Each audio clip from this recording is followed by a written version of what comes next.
Hi, folks. Welcome back to Gang Grit Sports. I'm your host, George Conrad, and it is Monday, November 10th. This is my Monday Fullcast, and this week we're going to talk about one of the grittiest college football games that I've seen this year. The Indiana Hoosiers versus Penn State Nittany Lions this past weekend at Beaver Stadium. And the difference between what most analysts are going to give you and my subject matter today is I'm going to tell you my story surrounding this game. I did a lot of research leading up to this game. I wanted to know what to look for. I have a connection to Penn State. I have a connection to IU. So I wanted to see, what storylines am I watching coming into this game? Well, let's start with this. Both head coaches were born in the Pittsburgh area. Curt Cignetti, his father, Frank Cignetti Sr., was eventually head coach at West Virginia, head football coach, of course. And Curt went there and played quarterback. Even stayed with the program, though, after his father left, stayed to finish out his senior year before beginning his assistant coaching career in college as a graduate assistant at Pitt, back home in Pitt. And then he went on to nearly 3 decades of being an assistant coach before being named the head coach at IUP, Indiana University of Pennsylvania, which not coincidentally is where his father became a legendary coach at the Division II level. And from there, he went to Elon, James Madison, before landing at Indiana last year. This is his second year with the program. Terry Smith, on the other hand, he came from more humble beginnings, born in Aliquippa, moved to Monroeville as a young man, went to Gateway High, grew up at the heart of the WPIAL. Many, many great NFL players have come out of Pittsburgh, out of the WPIAL, and Terry Smith is a product of that. He went to Penn State.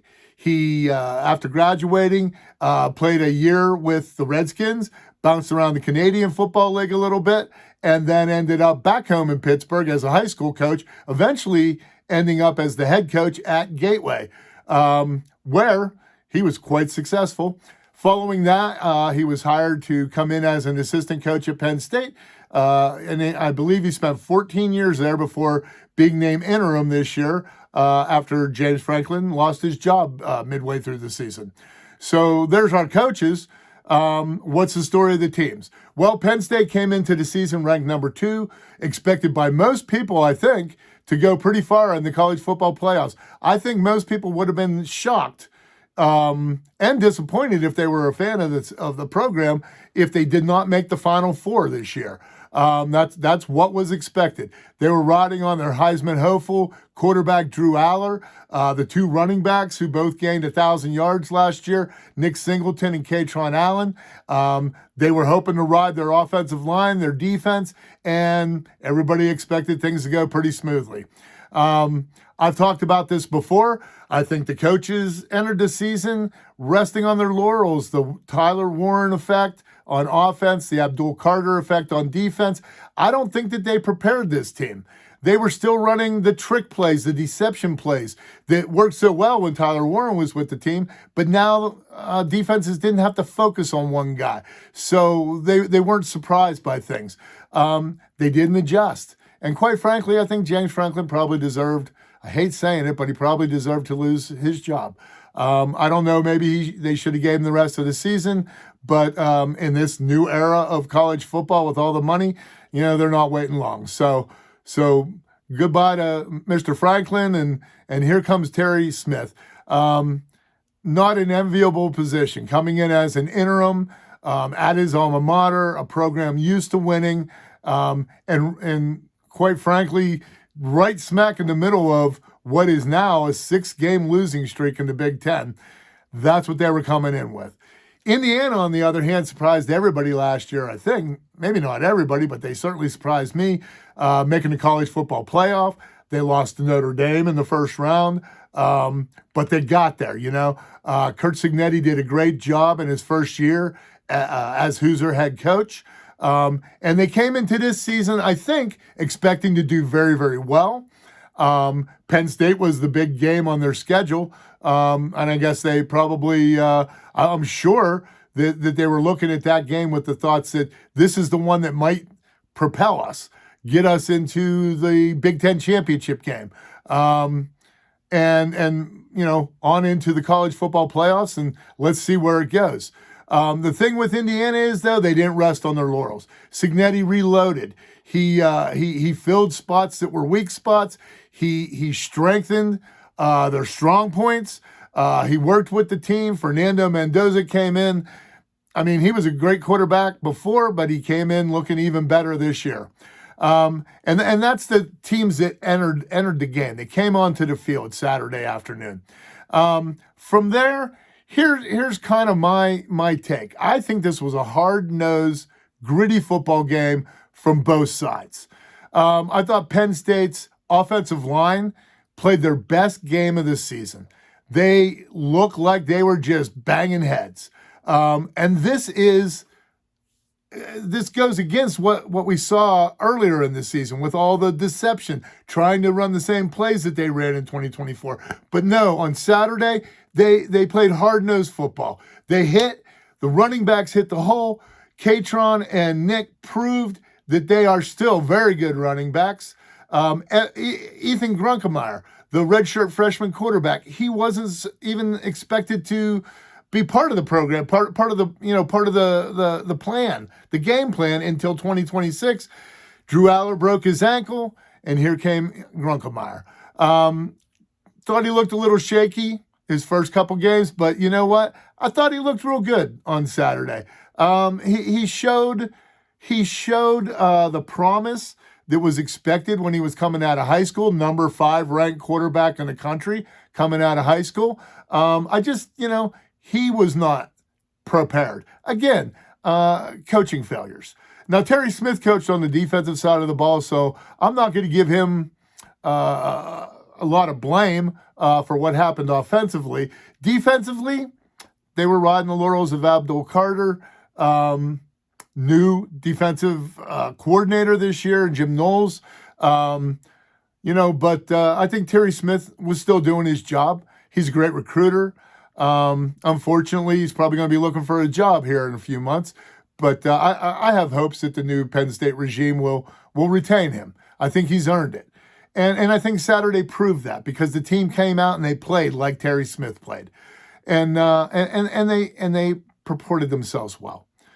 But in the end, when it came down to crunch time, the Indiana Hoosiers, who just played hard-nosed football the whole game, they took advantage of their strengths. They held court defensively. And other than a few turnovers that kind of made the game a little closer than what it should have been, they played very well. Then it came down to crunch time. And Fernando Mendoza got hit in the mouth over and over and over again. Jim Knowles sent the house, and they hit him every play.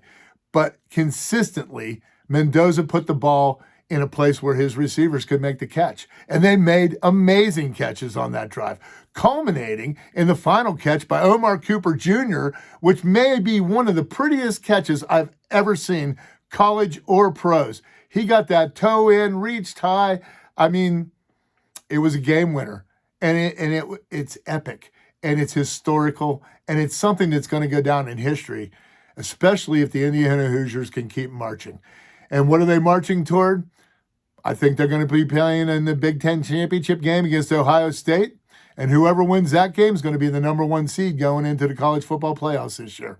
So, in my book, I'm going to say this. Good luck to the Penn State Nittany Lions. You got a couple more games this season. I hope you play the way that you did against Indiana, because if you do, you're probably going to win out. And that's the truth. Indiana, you have a real shot at doing something special this year. I'm rooting for Curt Cignetti. I've been a fan of his since he was the coach at IUP. Didn't even know his whole backstory before that, but once I did, became even more of a fan of his. I'm a huge fan of Fernando Mendoza. I think this kid has a chance to win the Heisman, the national championship, and maybe even be the number 1 pick in the NFL draft for 26. So I just hope both teams continue to play hard-nosed, gritty football the rest of the season, and good luck to both of them. And hopefully, I think we're going to be seeing that beautiful red helmet playing in a national championship game this year. That said, I got one more thing, and then I'm going to wrap this up. Tomorrow is Veterans Day, November 11th. There's a lot of former players, more older guys that served in the military in all sports, baseball, football, basketball. Bill Bradley was a professional basketball player for the Knicks. He was in the military. Willie Mays, Roberto Clemente, Ted Williams, Bob Feller, goes on and on with baseball. Football, I mean, there's many names, but everybody knows about Pat Tillman, who retired from the NFL to join the military after 9/11 and ended up giving his life in service of his country. But I have one jersey that's a special jersey for me. I was going to buy a Pittsburgh Steelers jersey to fit in with all my friends around here. In case I went to a Steelers game, I could wear it, and I couldn't decide on what jersey to buy. I wanted a current player. So eventually, though, the choice became very easy because Alejandro Villanueva went to West Point, served in the military, was deployed, and this is his jersey. Happy Veterans Day to all who served. Gang Grit Sports salutes you. We love you, we appreciate you, and we hope that we can make you proud with what we're doing here with this little effort. So happy Veterans Day tomorrow, and for the rest of you, please join me again next Monday when I come back with a full cast. I don't know what the subject's going to be next week. Planning on getting together again with Eddie to do another memory yard where legends never die, hopefully before Thanksgiving Day. And finally, we're going to keep posting on Facebook and X. I hope that you'll go and follow us on both social media sites and help us to grow. Things are going much better every single day, every single week, and we're glad to have you along for the ride. So thank you very much. Have a great week, and we'll see you next week.